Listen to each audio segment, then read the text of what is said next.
अत्रे म्हणाले, मराठी पत्रकार आणि लेखकांच्या वतीनं भारतातील एका महान विभूतीला श्रद्धांजली अर्पण करण्यासाठी मी उभा आहे. या महान नेत्याच्या मृत्यूनं मृत्यूचीच कीव वाटू लागलीय. मृत्यूला काय दुसरी माणसं दिसली नाहीत, मग त्याने इतिहास निर्माण करणाऱ्या या एका पर्वावरच का झडप घातली. महापुरुषांचं जीवन पाहू नये असं म्हणतात, पण त्यांचं मरण पाहण्याचं भाग्य आपल्याला लाभलं. आकाशातील देवांनाही हेवा वाटावा असं भाग्य त्यांना लाभलं. भारताला महापुरुषांची कमी कधीच पडली नाही, परंतु असा युगपुरुष शतकात तरी पुन्हा होणार नाही. झंझावातालाही मागे सारणारा, जन्मभर अन्यायाविरुद्ध बंड करणारा असा बंडखोर शूरवीर आज मृत्यूच्या चिरनिद्रेच्या मांडीवर कायमचा विसावलाय.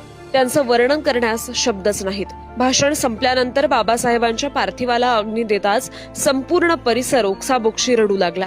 चितेवर कापूर आणि तूप घातल्यानं ज्वाला उफाळल्या आणि बाबासाहेबांचा पार्थिव देह कायमचा अनंतात विलीन झाला.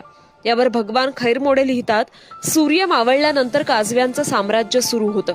अगदी तशीच स्थिती त्या क्षणी निर्माण